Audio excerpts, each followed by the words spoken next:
Hello বন্ধুরা, কেমন আছো সবাই? ঘর ছাড়ার নতুন একটা ব্লগে তোমাদের সকলকে স্বাগত।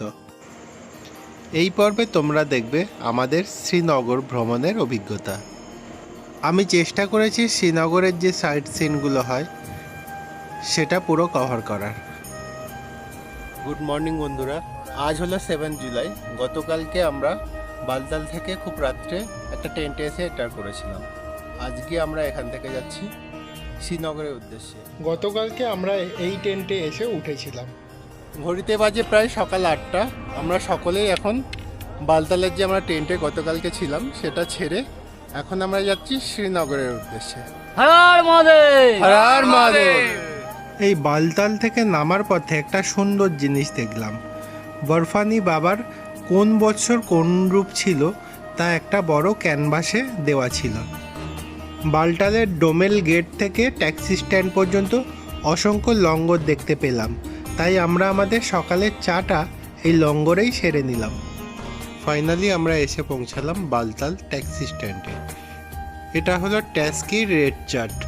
আমরা এখান থেকে যাব শ্রীনগর। তো শ্রীনগরে যদি একটা পুরো গাড়ি বুক করি তাহলে পড়বে 4000 টাকা, আর যদি শেয়ারে যায় তাহলে প্রতি জন পিছু পড়বে 500 টাকা। কিন্তু মূল সমস্যা, শেয়ারে যতক্ষণ না গাড়ি ফুল হয় ততক্ষণ গাড়ি ছাড়বে না। आपको डल लेक में उतरना है, जिस पॉइंट पे भी डल लेक में उतरना होगा मैं उतार दूंगा। ठीक है और इसमें आपको पर हेड 500 रुपया। ठीक है।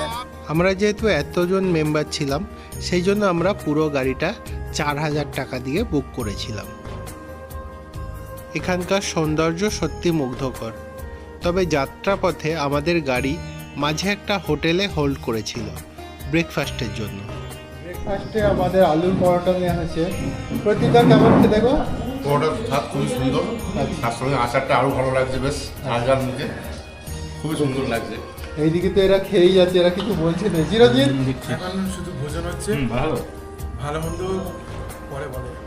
এরপর গাড়ি চলল শ্রীনগরের পথে। তবে ওই পথে অসংখ্য আপেল বাগান দেখেছিলাম, সেই জন্য আমাদের রিকোয়েস্টে গাড়িটা দাঁড় করানো হয়েছিল আপেল বাগানের আশেপাশে। তো আপেলগুলো এখন সবুজ আছে, মেনলি আপেলের সিজন অক্টোবর নাগাদ। আমি উত্তরাখণ্ডে গিয়েছিলাম তখন লাল আপেল দেখতে পেয়েছিলাম। তো এখন আপেলগুলো সবুজ, নিশ্চয়ই অক্টোবর এগুলো লাল হয়ে যাবে। এরপর আমাদের গাড়ি আবার যাত্রা শুরু করলো শ্রীনগরের উদ্দেশ্যে। তবে সামনে কিছুটা যেতেই আবার আমাদের গাড়ি দাঁড়িয়ে গেল, কারণ সাইড থেকে পাস হচ্ছিল অমরনাথ যাত্রীদের কনভয়। তো নিয়ম অনুযায়ী যখন কনভয় যায় ওই পথে যে সমস্ত গাড়ি বাদিকে থাকে তাদের এক সাইডে দাঁড় করিয়ে দেওয়া হয়। সেই জন্য আমাদের গাড়ি কনভয় অতিক্রম করা পর্যন্ত অপেক্ষা করতে থাকলো। ফাইনালি আমাদের গাড়ি এসে পৌঁছালো শ্রীনগর ডাল লেকের গেট নাম্বার 2 এর কাছে। তো আমরা তার আশেপাশেই রুম খুঁজতে থাকলাম। আমরা 2-3টে হোটেল আগে দেখেছিলাম, তো তার মধ্যেই রাইট ভিউ গেস্ট হাউসটা আমাদের বাজেটের মধ্যে ছিল। তো আমরা সবাই এই গেস্ট হাউসটাই উঠেছিলাম। আমরা ছিলাম নিচের গ্রাউন্ড ফ্লোরে, একটা রুম নিয়েছিলাম। এই রুমটায় আমরা 4 জন ছিলাম, বাকিরা অন্য রুমে ছিল। এই রুমটার ভাড়া পড়েছিল 1000 টাকা পার ডে। অ্যাটাচ বাথরুম ছিল, চলো বাথরুমটা দেখিয়ে নিই। এই বাথরুমে গিজার ফেসিলিটিও ছিল। এরপর দুপুর 1:30 নাগাদ আমরা সবাই ফ্রেশ হয়ে গেলাম লাঞ্চের জন্য একটা বাঙালি হোটেলে। কতদিন পর মেনুতে পেলাম ভাত আর মাছ, যেটা বাঙালির প্রিয় খাবার। সেদিন আমরা সকলেই খুব আনন্দিত ছিলাম এই ভাত আর মাছ মেনুতে পেয়ে। দুপুরে লাঞ্চের পরে আমরা যে যার রুমে গিয়ে ঘন্টা 3 রেস্ট নিয়েছিলাম। ঘড়িতে বাজে 6:01। এখন আমরা বেরিয়েছি শিকারা রাইডের জন্য। আমরা 4 জন আছি, প্রদীপদা উজ্জ্বল এখনো আসেনি, ওরাও জয়েন করবে। তো আমরা একটু আগেই বেরিয়েছি।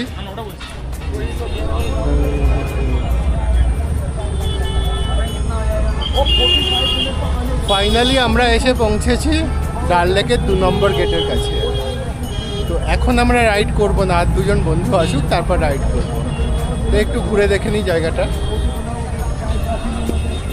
আমরা সামনে কিছুটা এগিয়েছি আর শুরু হলো প্রবল বেগে বৃষ্টিপাত। বৃষ্টির সময় ডাল লেকের যে সৌন্দর্য তা আমরা এখানে উপস্থিত না থাকলে কখনোই আমরা বুঝতে পারতাম না। এই বৃষ্টি প্রায় ঘন্টা দুয়েক ধরে চলেছিল, যার ফলে আমরা যে ভেবেছিলাম শিকারা রাইড করব আজকে, তা আজকে কোনো মতেই সম্ভব হলো না। তো আমরা এখানেই দাঁড়িয়ে থেকে প্রকৃতির সৌন্দর্য উপভোগ করতে থাকলাম। তোমরা চাইলে এই যে ডান দিকে ফ্লোটিং বোটগুলো দেখতে পাচ্ছ, এগুলোতেও নাইট স্টে করতে পারো। এই বছর পেহেলগাঁও অ্যাটাকের জন্য এই ফ্লোটিং বোটগুলোর রেট তুলনামূলকভাবে কম ছিল। তোমরা যদি ফ্লোটিং বোটে থাকো তাহলে তোমাদের এই জাতীয় শিকারা রাইড করে এসে মেন রাস্তায় উঠতে হবে, তবে ফ্লোটিং বোটে থাকা আলাদাই এক অনুভূতি। আজকে ডাল লেকে এসেছি, তো এখান থেকে বৃষ্টি হচ্ছে, ডাল লেক রাস্তা পুরো সেম হয়ে গেছে, দেখো একবার। এই কিছুক্ষণের ভারী বৃষ্টিপাতের জেরে ডাল লেকের মেন যে রাস্তার ওপর জল পুরো জমে গেছে, সুতরাং আজকের বিকালটা আমাদের পুরো নষ্ট হলো। সেই জন্য আমরা অটো করে গিয়ে পৌঁছালাম ঘন্টাঘরে। ঘড়িতে বাজে 8:46, আছি ঘন্টাঘরের কাছে। এখানে সবসময় লোক চলছে, এবার কিছু খেতে হবে আমাদের। আমরা যে যার পছন্দ মতো স্ট্রিট ফুড খাওয়ার পর মার্কেটটা একটু ঘুরে দেখলাম। ঘড়িতে বাজে প্রায় 9:10, এখানে মার্কেট প্রায় বন্ধ হই।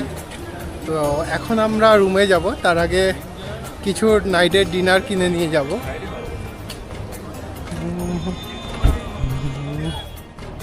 যেভাবে আমরা এসেছিলাম একইভাবে আমরা ফেরার পথে 20 টাকা করে প্রতি জন পিছু অটো ধরলাম এবং আমাদের হোটেলের কাছে এসে পৌঁছালাম।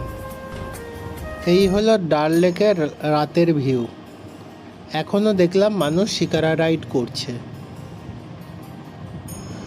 এরপর ডাল লেকের আশেপাশে একটা হোটেলে গিয়ে উঠলাম নাইটের ডিনারের জন্য। ফাইনালি আমরা অর্ডার দিলাম বিরিয়ানি। আজকে আমরা আমাদের ডিনার এখানে কমপ্লিট করে আমরা আমাদের রুমে গিয়ে উঠেছিলাম।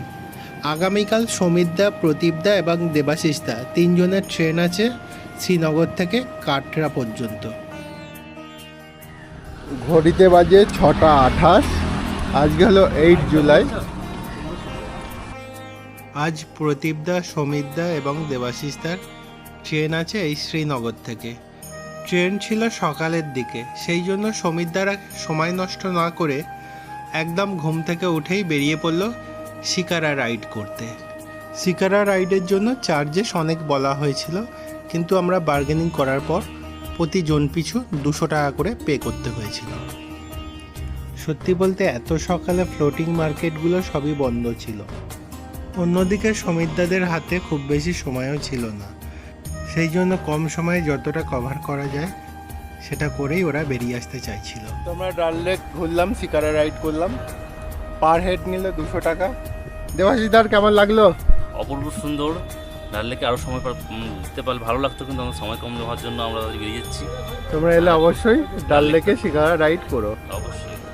সমিতদা, প্রদীপদা এবং দেবাশিসদা 3 জনেই হোটেলে এসে চেক আউট করলো এবং বেরিয়ে গেল শ্রীনগর স্টেশনের উদ্দেশ্যে। আমরা আজকে বেরিয়েছি শ্রীনগরের সাইট সিনের জন্য, তো দেখি কোথায় যাওয়া যাক। সমিতদারা যাবার পরে আমরা পড়ে থাকলাম 3 জন। এরপর আমরা ব্রেকফাস্ট কমপ্লিট করলাম। আগামীকাল আমাদের এখান থেকে ট্রেন আছে, তো আমরা একদিন সময় পাচ্ছি, তাই ভাবলাম শ্রীনগরটা এক্সপ্লোর করব। এই শ্রীনগরের সাইট সিনের জন্য আমরা একটা অটো ভাড়া করেছিলাম, যেটাই পড়েছিল 600 টাকা। তো অটো থেকে নেবে আমরা হাঁটছি শঙ্করাচার্যের মন্দিরে, আমাদের হেঁটে উঠতে হবে।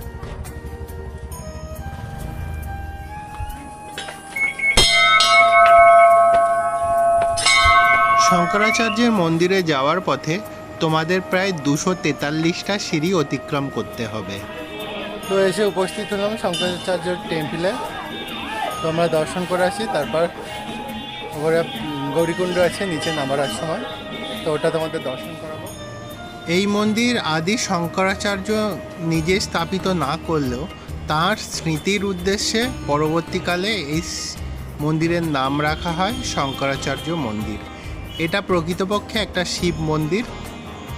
অষ্টাদশ শতাব্দীতে আদিগুরু শঙ্করাচার্য হিন্দু ধর্মের পুনর্জাগরণের জন্য তিনি কাশ্মীরে গিয়েছিলেন এবং এই শিব মন্দিরে ধ্যান বা পুজো করেছিলেন।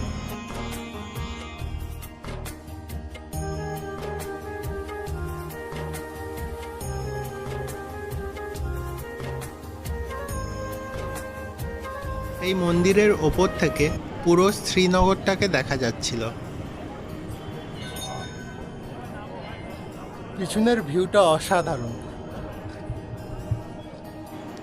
এই ওপর থেকে দেখলে ওই যে পর্বতের মতো দেখতে পাচ্ছ, ওটা হলো হরি পর্বত, আর সামনে এটা দেখছো, এটা টোটালি ডাল লেক। আর ফ্লোটিং মার্কেটটা ওই বাদিকে আছে, আর এর বাদিকে যেই নদী মতো দেখতে পাচ্ছ, এটা হলো ঝিলাম নদী। তো ওপর থেকে পুরো ভিউটাই দেখা যাচ্ছিল। এই মন্দিরের আশপাশটা একটু ঘুরলাম এবং আমরা এখানে ফটোশ্যুট করলাম। আশেপাশের লোকেশানটা, বিশেষভাবে ডাল লেকের ভিউটা খুব সুন্দর লাগছিল, সেই জন্য আমরা মোবাইলে ক্যামেরাবন্দি করতে থাকলাম। মন্দির দর্শন করার পর আমরা নিচে নামতে শুরু করলাম। মন্দির দর্শন করে বেরাবার পথেই আদি শঙ্করাচার্যের একটা মূর্তি স্থাপন করা হয়েছে। তো এটা দর্শন করতে তোমাদের খুব বেশি সময় লাগবে না, মিনিট 10-15 লাগবে। তো ওখান থেকে অটো আমাদের ছেড়েছিল এবং এখান থেকে আমরা বেরাচ্ছি। প্রায় 55 মিনিট বা 1 ঘন্টা প্রায় লাগবে তোমাদের, কিন্তু ফটোশ্যুট ভিডিও শ্যুট করতে আমার একটু সময় গেছে। চলো বেরোনো যাক। এই মেন গেট অতিক্রম করার পর বাদিকে আর একটা রাস্তা বেরিয়ে গেছে, আর ডান দিক দিয়ে নিচে নেমে যাচ্ছে। বাদিকে রাস্তাটাই গৌরীকুণ্ডে নিয়ে যাচ্ছে। চলো একবার গৌরীকুণ্ডটা দেখে আসি। এই হলো গৌরীকুণ্ড, এটা ঠিক মন্দিরের পিছনে অবস্থিত। ওই হলো মন্দির আদি শঙ্করাচার্যের। চলো এটা দর্শন করে নিচে নামা যাক। তবে নিচে নামতে আমাদের খুব বেশি সময় লাগেনি। এরপর আমরা অটোতে এসে বসি এবং পরবর্তী গন্তব্যস্থানের দিকে এগাতে থাকি। আমরা যে হোটেলে উঠেছি সেটা হলো ডাল লেকের ঘাট নাম্বার 2-তে। ওইটার আশেপাশে ফ্লোটিং বোটগুলো আছে, কিন্তু তোমরা যদি 10 নম্বরের পরে যে ঘাটগুলো আছে সেগুলো যদি ভিজিট করো, এই জাতীয় ভিউ দেখতে পাবে। তবে এই দিকের ভিউ ওই দিকের থেকে অনেক ভালো। তো বন্ধুরা, এসে পৌঁছলাম চাকমাশাহী গার্ডেন। এখানে সামনে টিকিট কাউন্টার আছে, আর এই হলো গার্ডেন। এটাকেই বলে মোগল গার্ডেন। বন্ধুরা, মোগল গার্ডেনে এন্টার করার জন্য টিকিট লাগে প্রতি জন পিছু 30 টাকা। আমরা এখন মোগল গার্ডেনে এন্টার করছি। এই হলো মোগল গার্ডেনের এন্টার পয়েন্ট। অন্যান্য গার্ডেনে যেমন বিভিন্ন ধরনের গাছ লাগানো থাকে, তো এই গার্ডেনও বিভিন্ন রকম গাছ দিয়ে চারিপাশটা খুব সুন্দর সাজানো হয়েছিল। তো আমরা যখন এসেছি এই মুহূর্তে এটা গ্রীষ্মকাল, তো প্রচণ্ড গরমের জন্য এখানে ট্যুরিস্টও খুব বেশি দেখলাম না। তবে মোগল গার্ডেন শুধুমাত্র একটা বাগান নয়, একটি রাজকীয় রোমান্স ও শান্তির এক অনুভূতি। মূলত উদ্যানগুলো ষোড়শ ও সপ্তদশ শতকে মুঘল সম্রাটরা পৃথিবীতে স্বর্গরাজ্য সৃষ্টির লক্ষ্যে এই উদ্যানগুলো নির্মাণ করেছিলেন। তো 3টে মুঘল উদ্যান আছে, একটা হলো শালিমার বাগ, একটা হলো নিশাদ বাগ, আর আমি যেটা এসেছি এটা হলো চশমাশাহী। ওপরে উঠে দেখলাম ফটোগ্রাফারদের, আর এই পোশাকগুলো দেখছো, এগুলো হলো কাশ্মীরি পোশাক, যেগুলো তোমাদের পরিয়ে এরা ছবি তোমাদের তুলে দেবে। তো আমরা আমাদের মোবাইল দিয়েই নর্মালি ছবি বা ভিডিও শ্যুট করলাম। এই চশমাশাহী গার্ডেনটা মুঘল সম্রাট শাহজাহান রাজ পরিবারের জন্য মুঘল দরবারের দৈনন্দিন কোলাহল থেকে মুক্তি ও অবকাশ যাপনের একটি স্থান হিসেবে তৈরি করেছিলেন। তবে এই বাগানগুলোতে মার্চ এপ্রিল করে এলে তোমরা টিউলিপ ফুল দেখতে পাবে। এই চশমাশাহী গার্ডেন দেখার পর আমরা বাইরে বেরিয়ে এসে ফ্রুট চাট খেলাম। এরপর আমাদের বুক করা অটো পরবর্তী ডেস্টিনেশনের দিকে এগাতে থাকলো। তবে এই বাগানে আমরা প্রায় আধা ঘন্টার মতো সময় কাটিয়েছিলাম। সো এসে পৌঁছালাম মুঘল গার্ডেন। এটা হলো মুঘল গার্ডেন। এখানকার টিকিটের মূল্য 30 টাকা, বাচ্চাদের জন্য 15 টাকা। এই হলো টিকিট। তো 3টে মুঘল উদ্যান আছে, তার মধ্যে এটা হলো নিশাদ বাগ, আগেরটা গিয়েছিলাম চশমাশাহী। এটি কাশ্মীরের দ্বিতীয় বৃহত্তম মুঘল গার্ডেন। এটা অন্দরের বাগান নামেও পরিচিত। এই বাগানে অসংখ্য জলের ফোয়ারা আছে। এই সামনে যে দেখতে পাচ্ছ এগুলো হলো জলের ফোয়ারা। এই বাগান সকাল 9টায় খোলা হয় এবং সন্ধ্যে 7টা পর্যন্ত খোলা থাকে। এই বাগানে এপ্রিল মে সময় করে এলে এখানে অসংখ্য টিউলিপ ফুল তোমরা দেখতে পাবে। মোটামুটি এই বাগানে কিছুক্ষণ সময় কাটানোর পরে আমরা আবার অটোতে গিয়ে বসি। অ্যাকচুয়ালি আমরা শালিমার গার্ডেনে যাচ্ছি না, সেম একই টাইপের গার্ডেন। এত রোদ্রে আর ঘুরতে পারছি না, সবাই ভীষণ টায়ার্ড। আমরা এনিহাও দুপুরে লাঞ্চ করব, সেই জন্যই আমরা এর পরের লোকেশানে যাচ্ছি। এরপর আমরা এসে পৌঁছালাম হজরতবাল মসজিদে। এই মসজিদের ভেতর মহানবী হজরত মোহাম্মদের পবিত্র চুল ও দাড়ি সংরক্ষিত রাখা হয়েছে। এর ভেতরে কোনো রকম ফটোগ্রাফি বা ভিডিওগ্রাফি অ্যালাউ ছিল না, সেই জন্য আমি ভেতরের দৃশ্য তোমাদের দেখাতে পারলাম না। এরপর আমরা ভেতরে প্রবেশ করি এবং কিছুটা সময় কাটানোর পরে আবার ফিরে আসি আমাদের অটোর কাছে। এরপর অটোর ড্রাইভারকে রিকোয়েস্ট করতে আমাদের এক বাঙালি হোটেলে ছেড়ে দিল। এই হলো সোনার বাংলা বাঙালি ধাবা। অনেক দিন পর বাঙালি খাবার পাতে পেয়ে সবাই খুশি। আমি আর চিরঞ্জিত নিয়েছিলাম চিকেন থালি, যেটার দাম পড়েছিল 150 টাকা। উজ্জ্বল নিয়েছিল মাছ, ওর পড়েছিল 130 টাকা থালি। খাবারের কোয়ালিটি যথেষ্ট ভালো ছিল। এই হলো সোনার বাংলা ধাবার ব্যানার। এদের কন্ট্যাক্ট নাম্বার দেওয়া আছে, তোমরা যদি মনে করো এদের কন্ট্যাক্ট করে এদের হোটেলটা কোথায় তোমরা জানতে পারো এবং এখানে আসতে পারো। এই হোটেলেও জয় বাবা ভূতনাথের অন্যান্য কিছু মেম্বারের সঙ্গে আমাদের দেখা হলো। আমরা খেয়ে এখন হেঁটে হেঁটে রুমের দিকে যাচ্ছি। তো আমাদের 2 নম্বর গেট থেকে ওটা খুব বেশি দূর নয় হোটেলটা। সামনে কিছুটা যেতেই দেখলাম ইলেকট্রিক সাইকেল। এই ইলেকট্রিক সাইকেলের পাশে একজন বসেছিলেন, উনি সব কিছু অ্যাক্টিভেট করছেন। মোটামুটি এগুলো ঘন্টা অনুযায়ী এখানে টাকা পে করতে হয়। আজ আকাশ ছিল পুরো নীল, তাই ডাল লেকের ভিউ খুব সুন্দর লাগছিল। তাই কিছুক্ষণ দাঁড়িয়ে কিছু ফটো এবং ভিডিও শ্যুট করলাম। এখানকার টেম্পারেচার যথেষ্ট হাই ছিল, সেই জন্য বাইরে আমরা সময় নষ্ট না করে আমরা গেলাম আমাদের হোটেলের দিকে এবং আমাদের রুমে গিয়ে আমরা রেস্ট নিয়েছিলাম। রেস্ট নেওয়ার পর 5:30 থেকে 6টা নাগাদ আমরা অটো করে গিয়ে পৌঁছালাম ঘণ্টাঘরে। ঘণ্টাঘরের আশেপাশে লোকেশানগুলো এক্সপ্লোর করার জন্য। এই ঘণ্টাঘরের সামনেই আছে যাত্রী নিবাস। তোমরা যদি মনে করো শ্রীনগরে লো বাজেটে থাকার জায়গা চাই, তাহলে বেস্ট অপশান যাত্রী নিবাস। যদিও এখনও ট্যুরিস্ট লোকেশান এখন শুধু অমরনাথ যাত্রীদের জন্যই এখানটা একটু জমজম করছে। নর্মালি এখানে ট্যুরিস্ট একদম নেই বললেই চলে। অন্যান্য হোটেলের রেট যথেষ্ট কম। চলো তোমাদের যাত্রী নিবাসের ভেতরটা দেখিয়ে আনি। এই যাত্রী নিবাসের ভেতরে শ্রী মাতা রানীর মন্দির আছে। ডান দিকে চিরঞ্জিত দেখলাম কথা বলায় ব্যস্ত হয়ে পড়ল। আসলে চিরঞ্জিত এই জায়গায় এর আগে 2 থেকে 3 বার এসেছিল, তা ওর একটু পরিচিত আছে। তা ভেতরে দেখলাম লঙ্গর দেওয়া হয়েছে। এই ওপরে যেই বিল্ডিংগুলো দেখছো এগুলোতেই তোমরা এসে থাকতে পারো। তোমরা এটার মধ্যে চেক ইন, চেক আউট এবং চার্জেস সব কিছু এখানে মেনশন করা আছে। পারলে ভিডিওটা পজ করে এটা দেখে নাও। তবে তোমরা যদি এখানে থাকতে চাও তাহলে অবশ্যই এদের এই কন্ট্যাক্ট নাম্বারে ফোন করে এদের রুম অ্যাভেলেবেল আছে কিনা আগে জেনে নিও। মাতারানী দর্শন করে আমরা এই ঘণ্টাঘরের আশেপাশের মার্কেটগুলো এক্সপ্লোর করতে বেরিয়ে পড়লাম। এই ঘণ্টাঘরের পাশে একটা মার্কেট আছে যেখানে জামা, জুতো এমনকি খাবার জিনিসপত্র তোমরা কিনতে পারবে। এরপর আমরা এখানকার স্ট্রিট ফুডের কিছু স্বাদ নিলাম। তো ঘড়িতে বাজে সন্ধ্যা 7:50, তাই এখানে খুব বেশি সময় নষ্ট না করে আমরা আমাদের রুমের দিকে বেরিয়ে পড়লাম। ফেরার পথে রাতের যে ডাল লেকের অপরূপ সৌন্দর্য তা কিছুক্ষণ বসে ঘাটে দেখতে থাকলাম। এরপর আর কি, রাত্রে হোটেলে এসে ডিনার, আর পরের দিনে কোথায় যাব তা স্থির করা। আজ হলো ডে 9। আজ এখনও আমরা আছি শ্রীনগরে। ঘড়িতে বাজে সকাল 8:36। আজ হলো 9 জুলাই। আমরা আজ এখনও আছি শ্রীনগরে।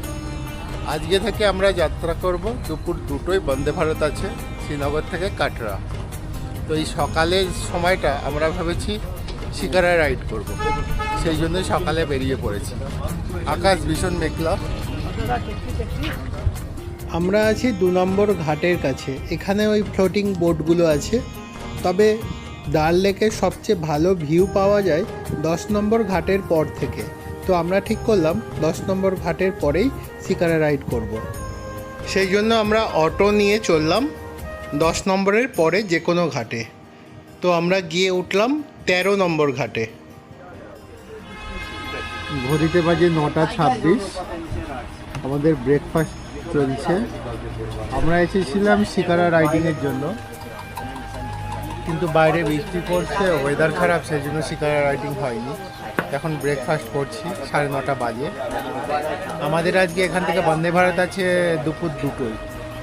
এনিহাও কিছু রাইডিং করার ইচ্ছা আছে, শিকারা রাইডিং। যদি বৃষ্টি হয় তাহলে করা হবে না। এখন ব্রেকফাস্টটা কমপ্লিট করি।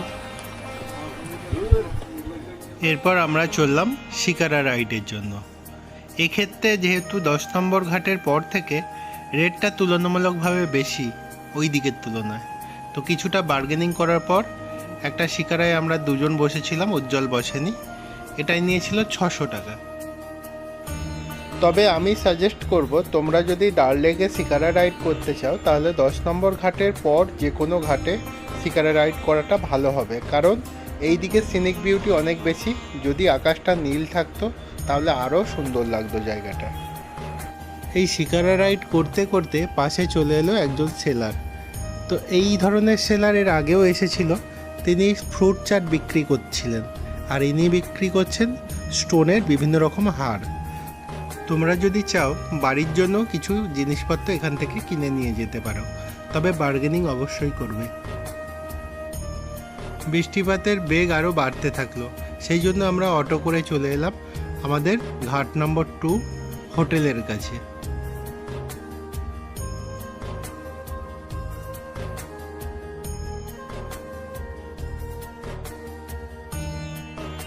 ঘড়িতে বাজে 11:30। আমরা রুম ছেড়ে বেরোচ্ছি, যাচ্ছি শ্রীনগর স্টেশনের উদ্দেশ্যে। ফাইনালি রুম থেকে বেরিয়ে আমরা অটো পেয়ে গিয়েছিলাম। এখান থেকে শ্রীনগরের ভাড়া নিয়েছিল 250, 250 টাকা, তবে অনেকটা বার্গেনিং করার পর। এর পরের পর্বে তোমরা দেখতে পারবে আমরা কিভাবে শ্রীনগর থেকে কাটরা গিয়েছিলাম এবং বৈষ্ণব দেবী দর্শন করেছিলাম। ভিডিওটা তাহলে আজকে এখানেই শেষ করছি। সবাই ভালো থাকবেন, সুস্থ থাকবেন, সাবধানে থাকবেন। আর ভিডিওটা কেমন লাগলো তা অবশ্যই কমেন্টসে জানাবেন। ভালো লাগলে অবশ্যই একটা লাইক করে দেবেন। খুব তাড়াতাড়ি দেখা হবে পরের একটি ব্লগে।